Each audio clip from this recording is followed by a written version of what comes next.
welcome to the Sugar and Spikes podcast, a podcast for entrepreneurs, side hustlers, and anyone ready to uplevel their career in their own damn way.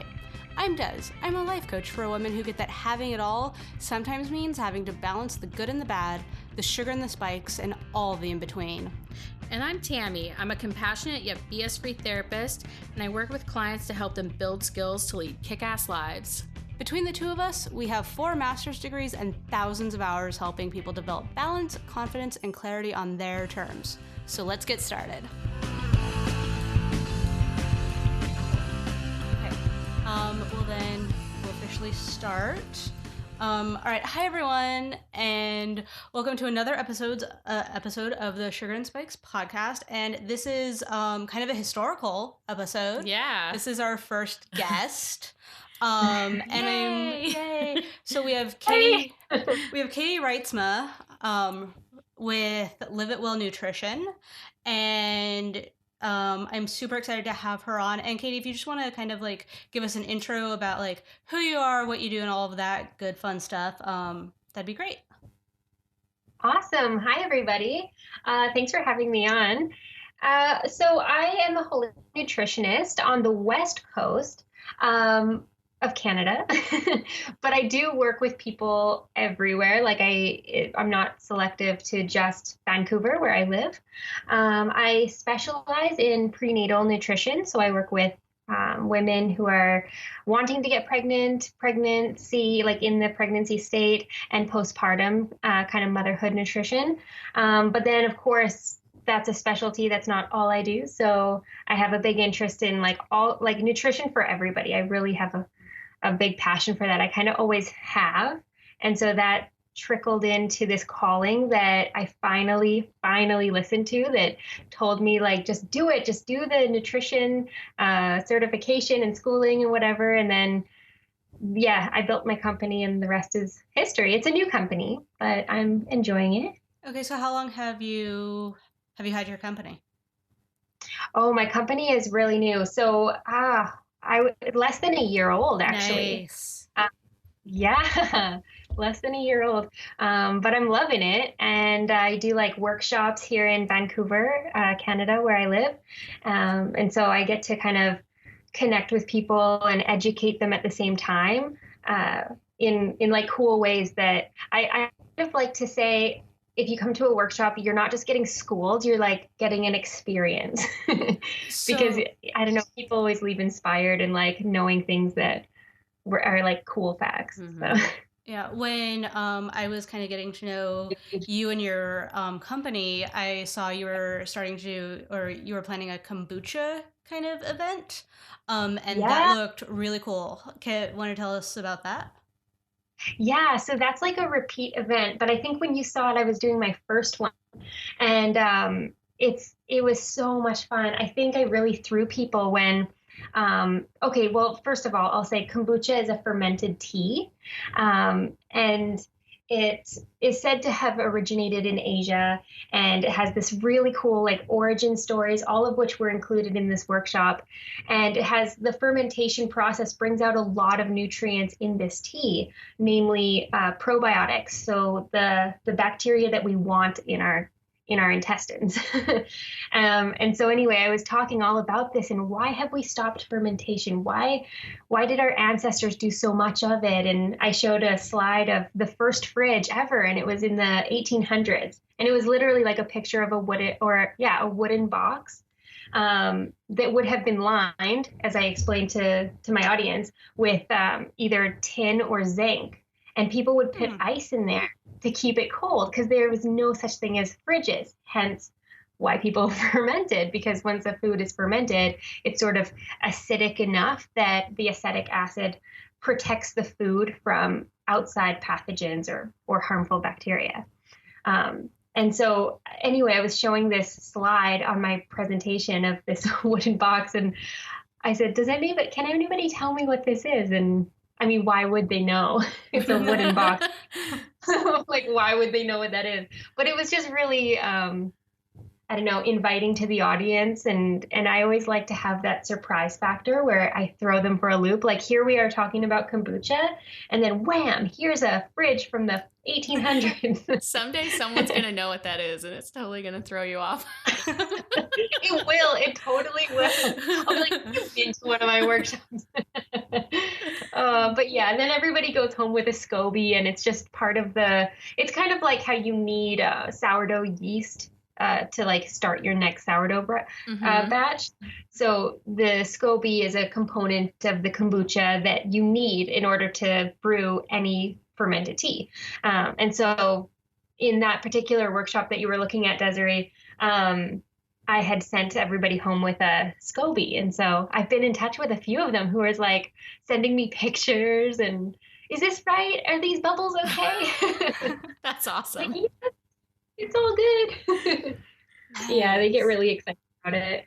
Yeah. You know, I was thinking about, so Des and I talk a lot about like being balanced and making small changes. And you know, I think we all want to work towards being healthier and having better nutrition, but I think people tend to do it in ways that are really like, I'm going to go on this like a vegan diet when I've been just eating fast food and like a sudden change. Yeah, it's just like the sudden huge change. Like I'm going to go from my typical diet to being a vegan. Like how would you encourage them to do that in a more balanced way that's a little bit more sustainable? Oh yeah, yeah, and I think I heard you guys talking about this in regard to in your last podcast, New Year's resolutions and big goals, right? Yeah. Yeah. So I would definitely say that if you want a more lasting change, definitely slow it down and do gradual changes. If you're thinking, I'm feeling not my best, like I think I would benefit from decreasing my animal foods consumption, then definitely I would say start with dairy.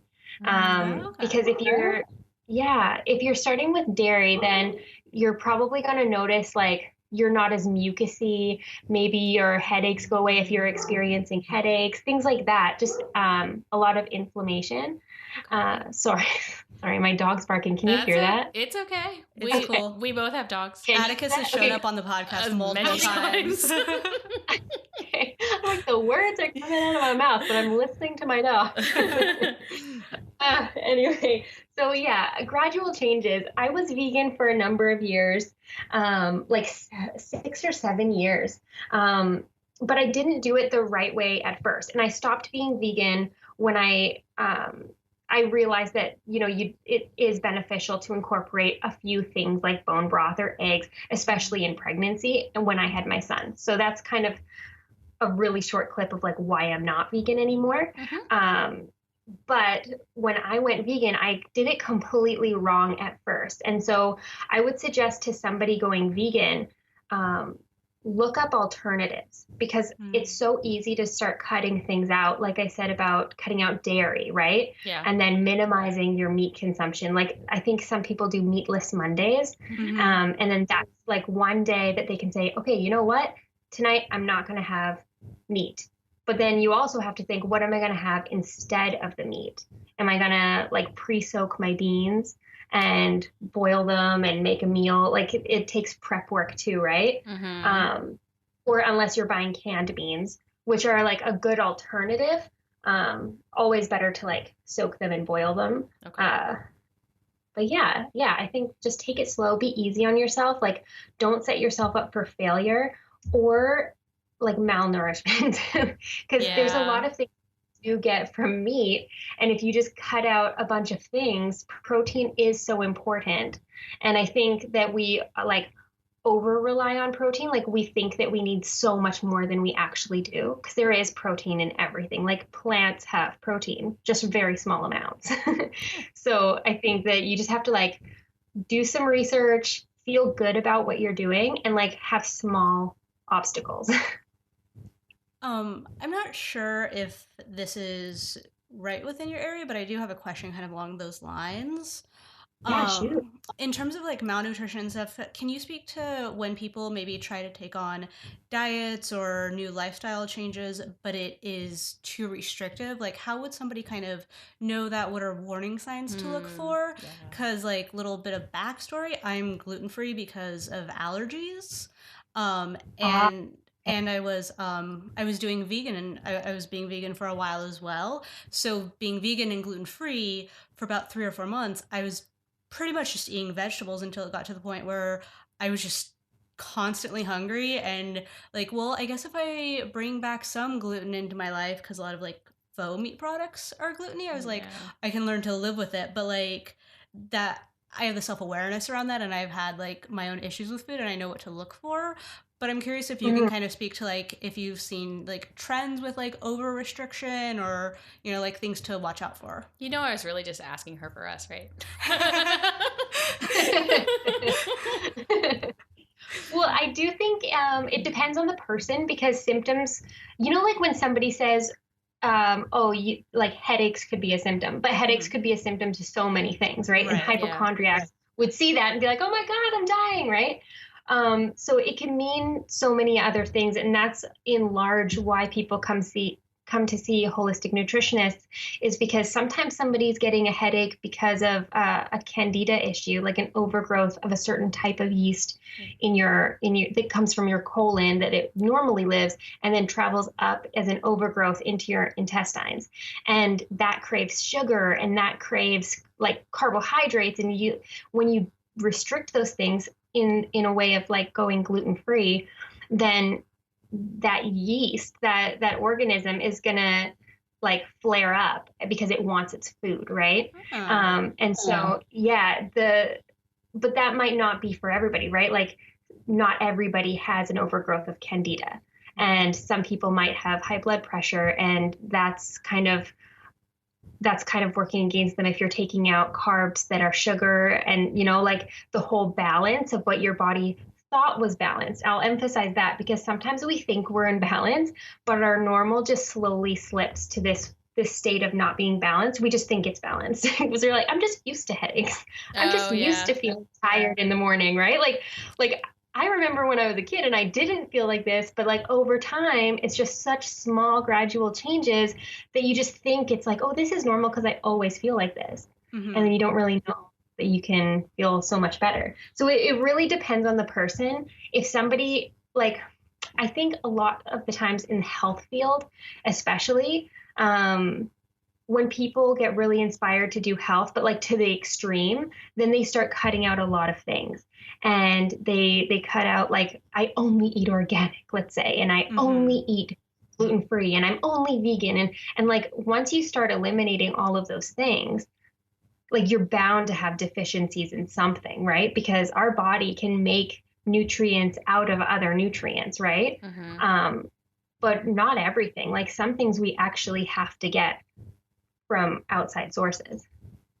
And especially like if our body is working optimally, like we can synthesize our own B vitamins, but do we? Mm. Like are all of our bodies super pristine and like we're totally taking care of them perfectly? Like even a health professional, right? Like nobody's perfect. And so even if it seems like they are, right? Like nobody's perfect. Nobody's body in this day and age with this many attacks on our system, right? Like pollution and like chemicals in products, like it's unavoidable, right? And so it's like your body can only do as much as it can do. And so you can't really rely on like a perfect system. You have to kind of supplement outside of that. Hmm. That makes sense. So Yeah. kind of like working with what you have and recognizing that it's not always going to be optimal. Hmm. It kind Yeah. of. Yeah. And like you said about being connected, Mm-hmm. like you're Yeah. connected to your own symptoms. And when you went gluten free, like you realized it wasn't quite working for you perfectly, right? Like you feel better maybe incorporating a little bit more of glutinous foods into your diet and you felt better. And so that would be like maintain maintenance, right? Mhm. You find where you feel good. Right. I feel like it ties into like I have this whole tangent about like no food rules Yeah. All foods fit. because like Yeah. I am like, I'm gluten-free and dairy-free because of allergies. So anything else, I'm like, why impose? Why do I need to add any other rules onto my life? And I feel like if you know your body, you know it works for you. Yeah. Absolutely. Yeah. People can get so stressed out about food. I know, like, I'm sure most of us in this conversation has, like, Desiree, you said that you had a lot of emotions related around food, right? Mm-hmm. Yeah. So I just think that there's a lot of stress that can come around food, and just, yeah, like, if you have something that's not perfectly healthy and you know it, that's okay. You know it, and your next meal can kind of counteract that or make up for it. Mm-hmm. Yeah. So it's like balance over time and kind of seeing things in a more long-term way. Yeah, yeah. Yeah. I think about like treating eating disorders. I haven't done a lot of that, but I do have like some training in it, and a lot of conversation around like all foods fit, and learning how to eat foods that are considered quote unquote unhealthy and eating them Mhm. more in moderation, and bringing in the nutritionist and the dietitian to create balanced plans for clients. Mm-hmm. Yeah, I really like that. Yeah, because I think that sometimes, have you ever experienced, actually, you guys, I think you were just talking about this, about diet pop. When you say, I'm not going to have something, then that's all you Oh want. my God. Oh my It's the gosh, only yeah. So thing. I'm not going to have chips, and now I'm consumed by thoughts of chips. Mm-hmm. Yeah. Yeah, right? There you go. So when Uh, would you think like it's people can kind of do this on their own and kind of tweak their eating, and when would be a good time to see a nutritionist or someone like yourself? Like what would be some signs that like maybe what I'm doing isn't working and I need some more help? right, yeah. So you only know until you know, right? Like, I Mm-hmm. like to say that. And um what I was saying, actually, we had a phone conversation before this podcast, like a few weeks ago, and I was telling you, I think that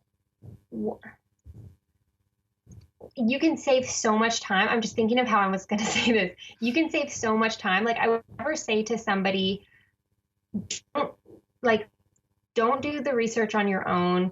Don't experiment on your own. Like, just come to a nutritionist and pay the fee and have your help, right? Like, if somebody wanted to dive onto the internet or get books, like, you can do that. And that's what I did before holistic nutrition school, right? Mm-hmm. But then years later, like a decade later, I found out, like, if I would have just gone for like a couple sessions with a holistic nutritionist, I would have saved myself like 10 years of embarrassing stomach noises and like trial and errors, right? And Mm-hmm. so I think that that's it. You have to be ready when you're ready to start the journey, because it is something that you're going to be paying for, right? Right. And so yeah, it's like, it is something that you're paying for and investing in, and you wouldn't go to like a gym and say, hey trainer, I'm going to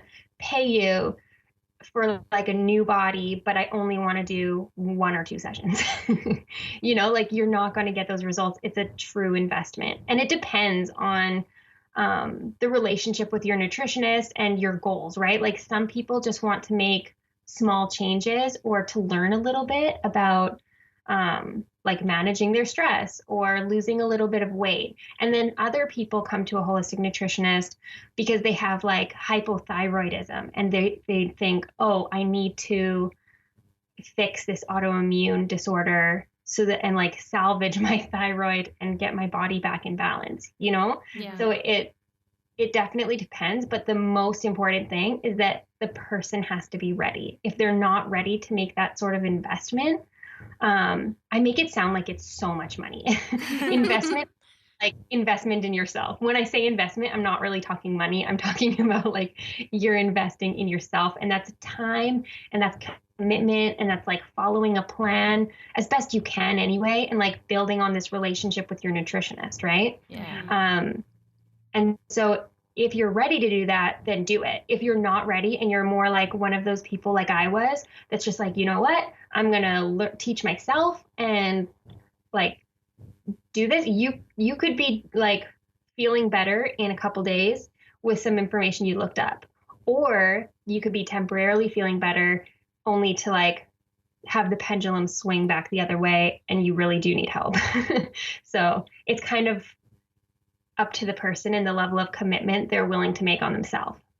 Well, and I think with like food and nutrition, like with a lot of other things that there are coaches and like third party professionals for, it's all stuff that is pretty like there's some deep emotional stuff, or like there can be deep emotional stuff around it. So like any change you make, you're going to be putting all of that shit like from the rest of your life onto those changes, and then seeing it through that lens, where then once you bring in that third person or like that second person, and like then they can be like, well, wait, just because that happened one time doesn't mean it's going to happen this time, or just like some additional perspective. Yeah, I mean, it really parallels like going to a therapist or going to a life coach. Like, you just really have to be ready to put in the work and and make the changes that you want to make, because it's not always necessarily the easiest thing to do. And in terms of investment, we know, like the research shows, once you put money down, you're gonna see more changes. It's true. You're more invested in many ways.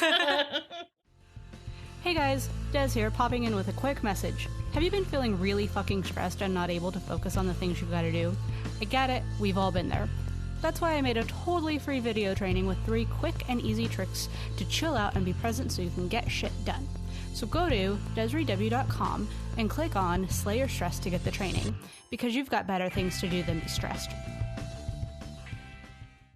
That's true. That's why actually a lot of the people, there's the initial fee, and then you receive all of the paperwork, like the initial intake forms, where you say like 1 to 3 for headaches and 1 to 3 for digestive troubles, or like it gets really specific.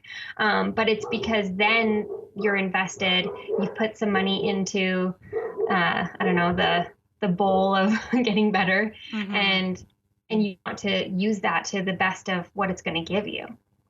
I do like Tammy, how you said that there's the mind-body aspect to it. There's a lot of emotional issues around food, and sometimes you can do everything right on your own, but if you don't have that coach or that kindness, kind of energy that you're visiting every so often, or that kind voice that's coaching you to be kind to yourself, I think that habits are very hard to break. And a lot of people have done like fad diets over the years, right?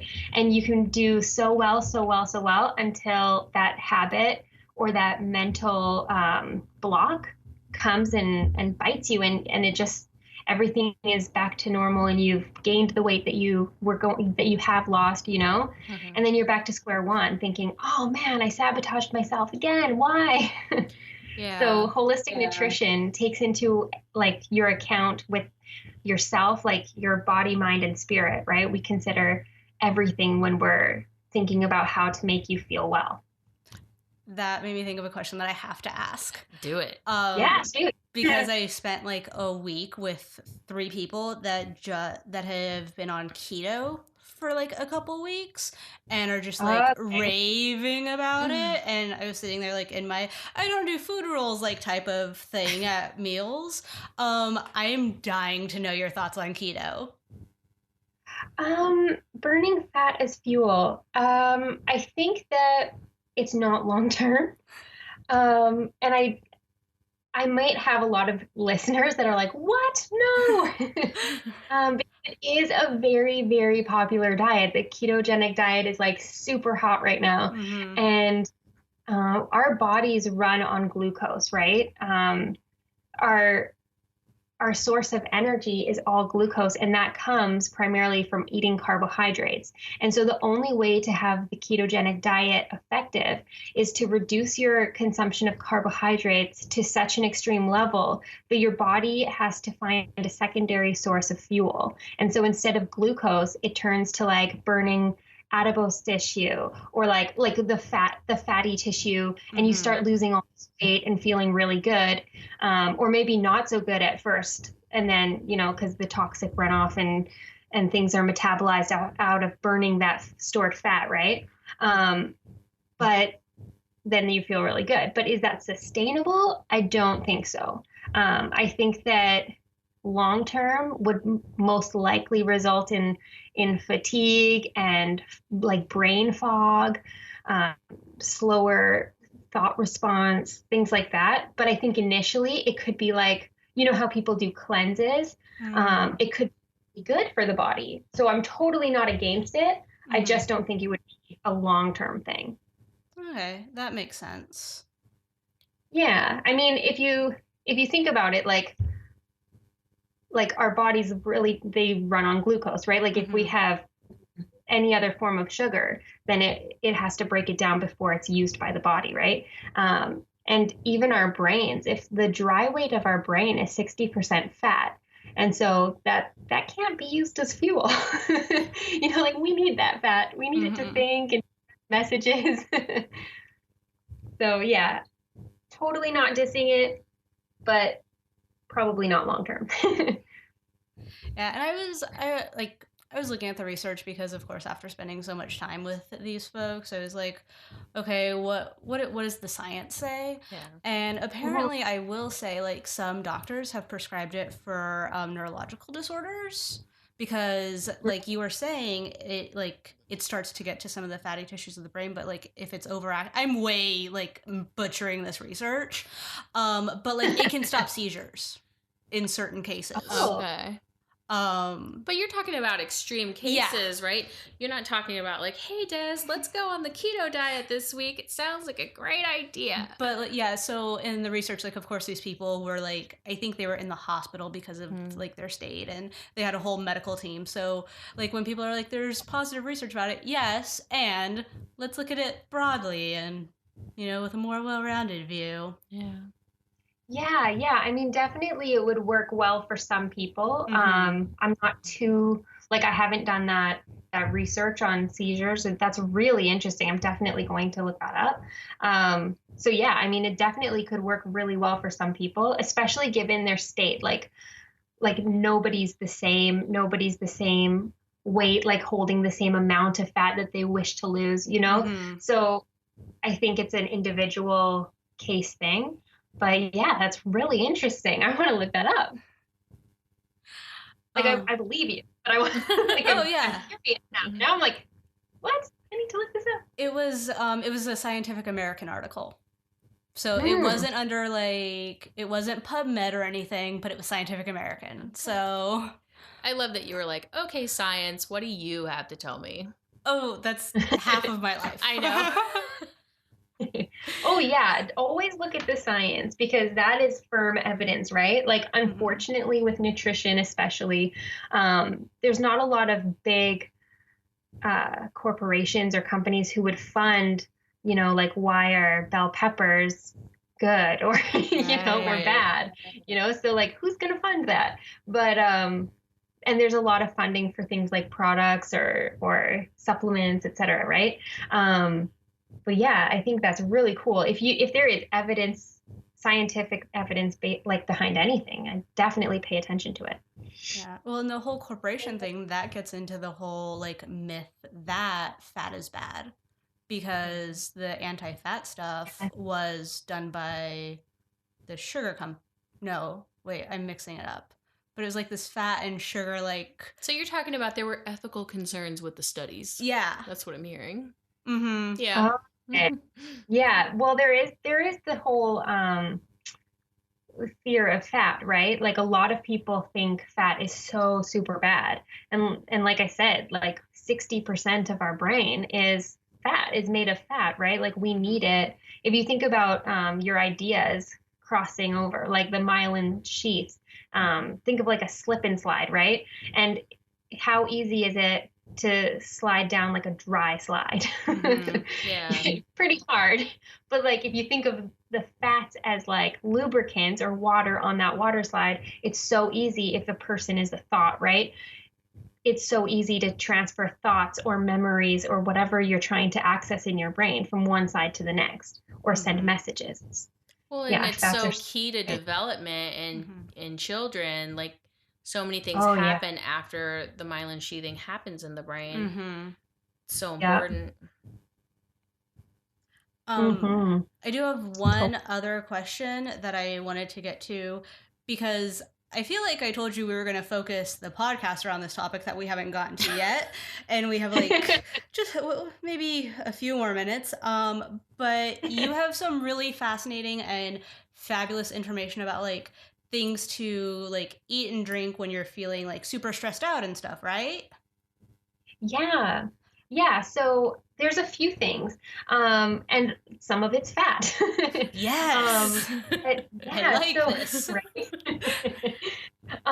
Yeah, so there's like if we think about stress, we have stress everywhere in our lives. Like we have sudden stress, which could ignites the fight or flight response, right? All of those hormones that are released to fight what would have been like a bear or some sort of threat, right? In our case today, it's like uncomfortable confrontations or a traffic jam or realizing you forgot a deadline, right?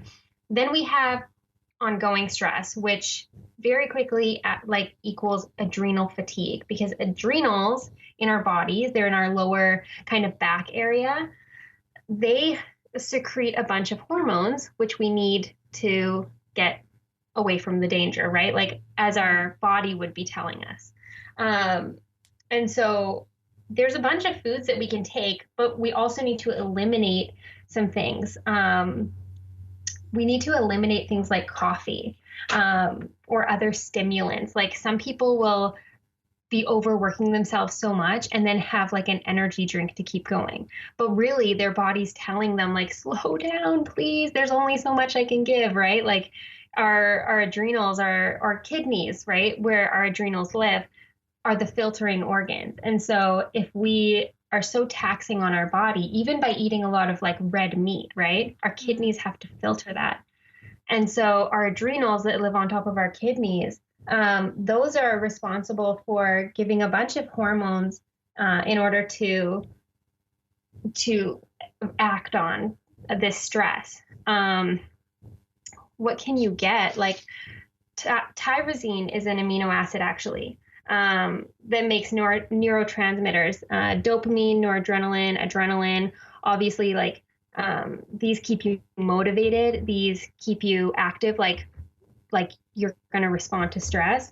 But if it's using tyrosine to make these adrenaline and these fight or flight hormones, it's not going to be going towards, say, your thyroid. And so you need to maybe supplement with something rich in tyrosine. These are a lot of animal foods. So if you're vegan and listening, there are other options like almonds and peanuts, red kidney beans, soak them if you're going to eat them, like make them on a boil. Other animal foods would be like beef, chicken, halibut, the fish, pork, eggs, lamb. Like those are all pretty rich in tyrosine. Yeah, what else? So there's DHEA, that's a stress hormone. And actually levels start to decline at age 20. And it's also known as the anti-aging hormone. So it helps control stress. It maintains mineral balance. That's why when you're stressed, sometimes you're always craving salty food. And you're like, why am I craving salty foods? Like I need salt and vinegar chips or like something salty, right?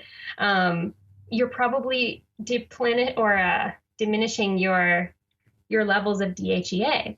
It also controls production of sex hormones. And so if you're like totally not in the mood, like ever, because you're so exhausted, that's a pretty good indication that you need to be a little bit more kind to your body and ease up. Like you don't have to do everything. To supplement with this or to add foods, I would say, you can have coconut oil, flaxseed oil, pumpkin seeds, olive oil actually is really good.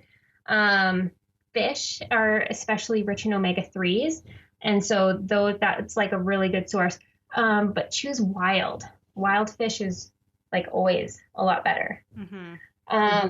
If we have time, I can say adaptogens are really good too. And that's more of a prevention thing. If you think about being stressed and chronic stress, right?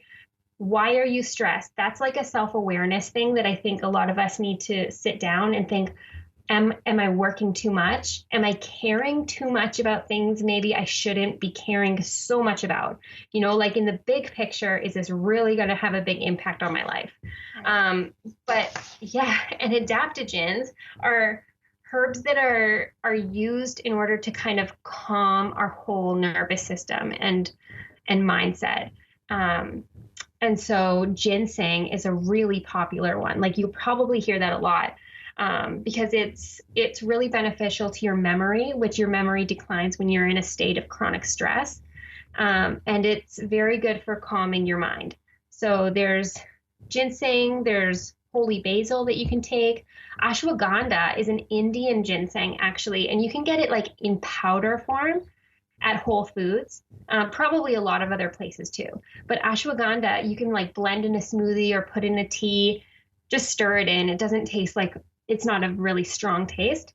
And it's very like, it'll help you relax a lot. There's licorice root. It builds up your adrenals. And so licorice root wouldn't be so good for if you're pregnant though, because it has effects on your blood pressure.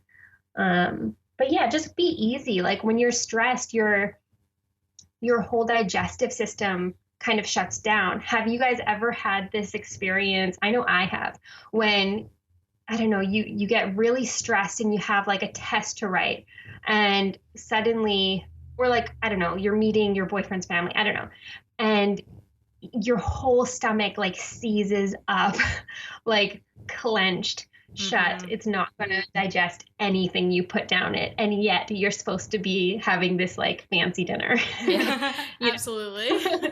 Like I cannot get out of this. I have to eat this food. And so I know I've totally been in this situation where it's like the haunted door sounds are coming out and I'm just praying for soft music. And so in that sense, like I know what I did in my situation because I was experiencing chronic stress. I don't know, like a year, probably more. Like what I'm referring to is like a year and a half ago or 2 years ago. And in this instance, I started having soups and smoothies and like pre-soaked lentils, like really things that I could put down my body and my body doesn't have to do a lot of work to break it down. So if you kind of pre-break it down for your body, you're going to feel a lot better and avoid some of those cramping sensations or just like digestive issues, maybe gas, because it's just not breaking down and then it's kind of fermenting inside your intestines, right? Which produces gas. So yeah, you can avoid some of those things by just eating easy to digest foods. Nice. I love that long list of stuff. Me too. But I know like, I know we're tough for time. So yeah, no, I really love it. I mean, there's such a push right now, at least in psychology and other health professions, to be more integrated. Mm-hmm. And it's kind of this buzzword, but it's like, I think like even talking to you, it's so important because you have the mental aspects of stress, you have the physical aspects of stress, mm-hmm. and how you can approach, and like different people have like the expertise to help put that all back together and balance it out. Mm-hmm. Really quick, sorry, we are on a slight time crunch and I'm sorry that we got started late. But where can folks find you online? Because you have so much fabulous information and I want to make sure people can get a hold of you. Thank you. Yeah. I can be found online. It's at Live It Well Nutrition, and I have my website, liveitwellnutrition.com. And then Facebook, Instagram, and YouTube is all under Live It Well Nutrition. Nice. Nice and easy. And I would say, exactly. I'm probably most active on Instagram, but you can check me out anywhere. I have a few videos on YouTube and I'm having fun with that. It's just slower to like release. Mm-hmm. Great. Well, thank you so much. I learned so much from talking to you today. This was great. Really appreciate it. Thank you. Yeah. Okay. Yeah, it was really nice. I'm so grateful that you guys had me on your podcast, and it was so nice to meet both of you virtually, at least. You guys are really fun to talk to. Thanks. You too. That wraps up this episode of the Sugar and Spikes podcast. Thanks so much for listening. We'd also like to thank Forget the Whale for use of their song Move Along as our theme music. If you like this episode, be sure to subscribe, share, and let the whole world know how good this shit is by leaving a review. It would mean so much. Also, don't forget to get your free Stress Slayer training by going to DesireeW.com and clicking on Slay Your Stress. You'll also find a link to that in the show notes below. Till next time, and remember to stay unavailable.